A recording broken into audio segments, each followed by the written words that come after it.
ओम नमः शिवाय। हर हर महादेव। भक्तों, वेद पुराणों में वर्णित है कि शिव ही सत्य हैं, शिव ही सुंदर है। भगवान शिव का न कोई आदि है और न कोई अंत। आपने वेद पुराणों के माध्यम से भगवान शिव की अनेकानेक गाथाएं सुनी होंगी भक्तों, परंतु आज मैं उन्हीं जटाधारी, गंगाधारी और औघड़नाथ शिव भोले की ऐसी कुछ गाथाएं आपको सुनाने जा रहा हूं, जिससे आप सबका यह विश्वास और भी दृढ़ हो जाएगा कि मात्र एक लोटा गंगा जल अर्पण करने से प्रसन्न हो जाने वाले सदाशिव जैसा दानवीर और कोई नहीं है। तो एक बार फिर मेरे साथ बोलिए, बोलिए शंकर भगवान की।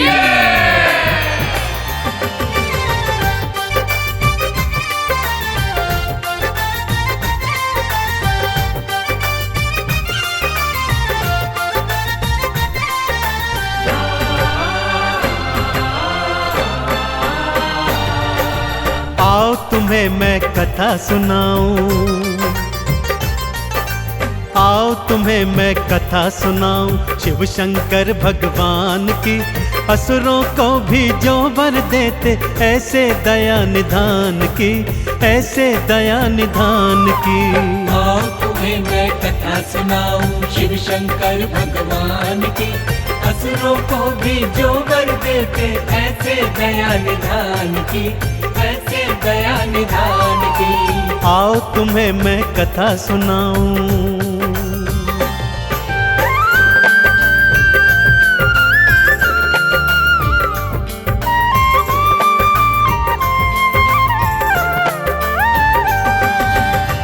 भक्तजनों, पहली कथा दैत्यराज भस्मासुर की सुनाता हूं। भस्मासुर ने अपनी अनन्य भक्ति और हठ योग से शिव भोलेनाथ को प्रसन्न किया और वरदान में यह वर मांगा कि वो जिसके शीश पर हाथ धरे वो तत्काल भस्म हो जाए। जैसे ही भोलेनाथ ने तथास्तु कहा, वो पापी वरदान की सत्यता जानने हेतु भगवान शिव के सिर पर ही हाथ रखने को तत्पर होने लगा और उन्हें भस्म करने उनके पीछे पीछे भागा।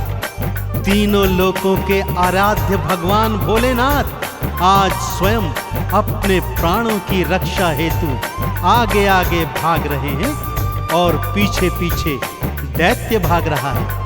आगे क्या हुआ, आइए सुनते हैं।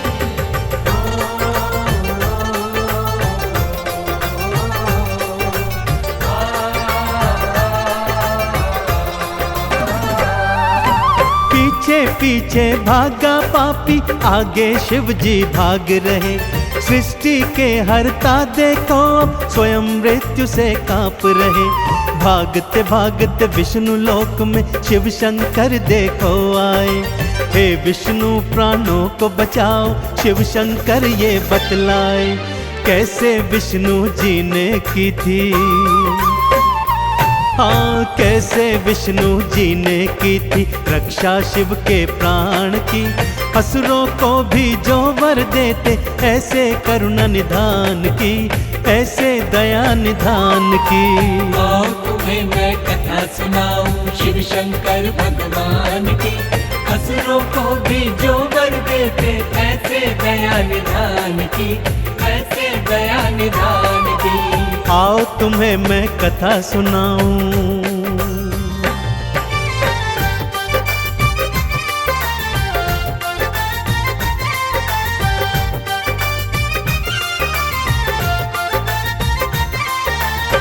शिव शंकर के आवाहन पर श्री हरि ने योग निद्रा को त्यागा और तत्काल प्रभाव से मोहिनी का रूप धारण किया और असुर के सन्मुख पहुंच गए। काम आंध होकर ज्यों ही असुर मोहिनी की ओर लपका तो मोहिनी बने विष्णु जी ने कहा कि पहले तुम्हें मेरे साथ साथ नृत्य करना होगा। जैसे जैसे मैं नाचती जाऊं तुम भी वैसे वैसे मेरे साथ नाचते जाना। और मोहवश मोहिनी की ताल पर असुर ता थैया कर नाचने लगा। जैसे जैसे मोहिनी नाचती, भस्मासुर अनुसरण करता जाता। और जैसे ही मोहिनी ने नाचते नाचते अपने स्वयं के सिर पर हाथ धरा, राक्षस ने भी ऐसा ही कर दिया और भगवान शिव के वरदान स्वरूप वो तत्काल भस्म हो गया। इस तरह मोहिनी रूप में श्री हरि विष्णु ने शिव शंकर के प्राणों की रक्षा करी।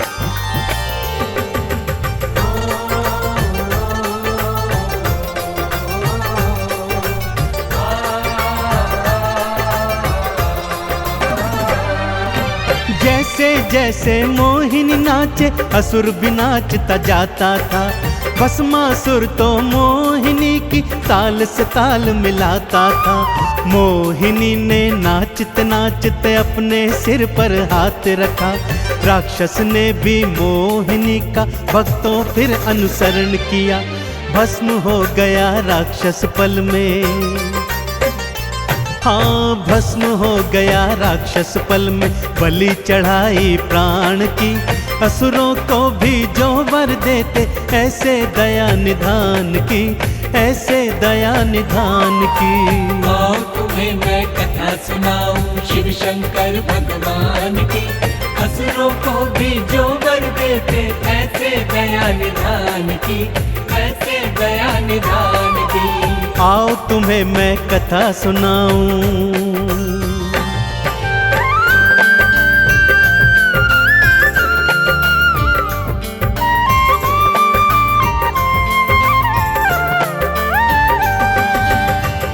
दूसरी कथा का प्रसंग इस प्रकार से है भक्तों। एक बार मां पार्वती भोलेनाथ से शिकायत करते हुए कहती हैं कि लक्ष्मी और ब्रह्माणी तो स्वर्ण के बने महलों में रहती हैं और मैं इस कैलाश पर्वत पर, मुझे भी एक अच्छा सा सोने का बना हुआ महल चाहिए। भोलेनाथ ने बहुत समझाया, परंतु माँ गौरा नहीं मानी भक्तों। गौरा की हट के आगे विवश भोलेनाथ ने विश्वकर्मा को आदेश दिया कि वो ऐसी एक स्वर्ण की नगरी बनाए जिसका तोड़ तीनों लोकों में ना हो। भगवान शिव के आदेश की देरी थी कि विश्वकर्मा ने स्वर्ण की ऐसी ही नगरी निर्मित कर दी। मां पार्वती ने जब उस नगरी को देखा तो अति प्रसन्न हो गईं।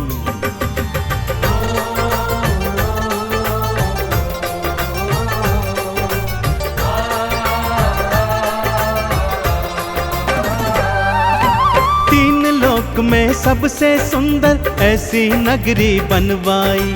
नगरी देखी गौरा ने तो मन ही मन वो हर्षाई। गृह प्रवेश की खातिर कोई पंडित भोले बुलवाओ।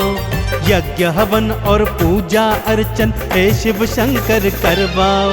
सबने अनुशंसा की भक्तों, हाँ सबने अनुशंसा की भक्तों। फिर रावण के नाम की, असुरों को भी जो वर देते, ऐसे दया निधान की, ऐसे दया निधान की। आओ तुम्हें मैं कथा सुनाऊं शिव शंकर भगवान की। असुरों को भी जो वर देते, ऐसे दया निधान की, ऐसे दया निधान की। आओ तुम्हें मैं कथा सुनाऊं।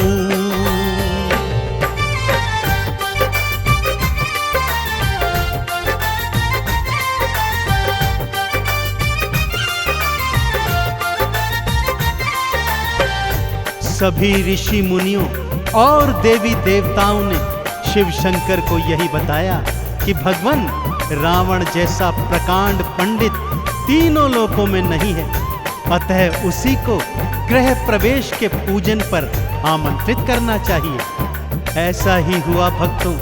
रावण को पूजन हेतु बुलवाया गया और रावण ने भी पूरे विधि विधान से गृह प्रवेश का पूजन अर्चन संपन्न करवाया। परंतु इतनी सुंदर स्वर्ण से बनी नगरी को देखकर उसके हृदय में लालच आ गया और उसने भोलेनाथ से यही स्वर्ण नगरी दक्षिणा स्वरूप मांग ली। दानियों के दानी देवादिदेव भोलेनाथ ने बिना सोचे विचारे उसे तथास्तु कहकर स्वर्ण से निर्मित नगरी उसके हाथों में सौंप दी। हाँ, वही स्वर्ण नगरी जो उन्होंने मां गौरा हेतु बनवाई थी। एक ही पल में रावण को दक्षिणा स्वरूप वो नगरी दान में दे दी।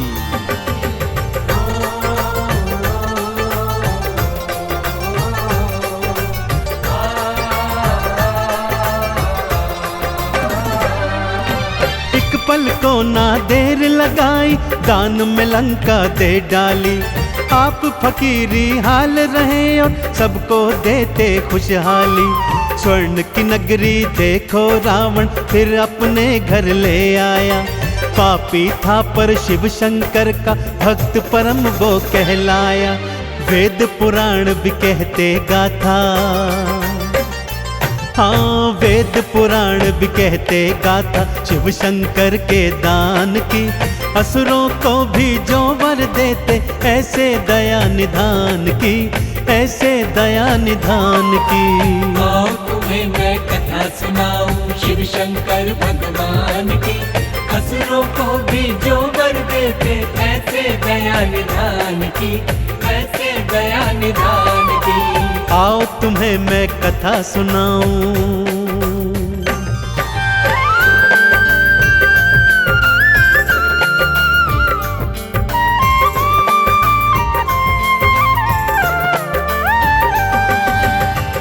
भक्तजनों, भोलेनाथ की लीलाओं और कथाओं से तो वेद पुराण पटे पड़े हैं। जैसे सागर मंथन के समय विषपान करना हो और ब्रह्मा जी को वेदों का ज्ञान तथा विष्णु जी को महालक्ष्मी प्रदान करना हो।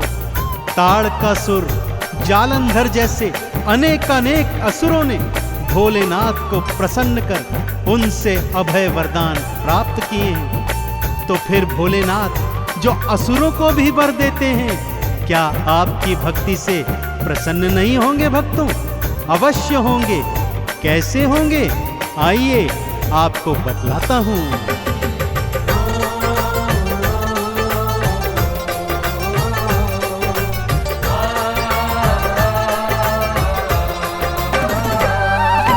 एक लोटा गंगा जल संग में दूध दही घी ले आना।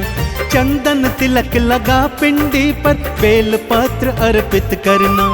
बस इतनी सी भक्ति पर शिव भोले खुश हैं हो जाते। भक्तों के भंडार वो भोले अपनी कृपा से भर जाते। व्यर्थ जन्म न गवाओ भक्तों, हाँ व्यर्थ जन्म न गवाओ भक्तों। आई घड़ी गुणगान की। असुरों को भी जो वर देते ऐसे दया निधान की, ऐसे दया निधान की। आओ तुम्हें मैं कथा सुनाऊं शिव शंकर भगवान की। असुरों को भी जो वर देते ऐसे दया निधान की, ऐसे दया निधान की। हाँ, तुम्हें मैं कथा सुनाऊं।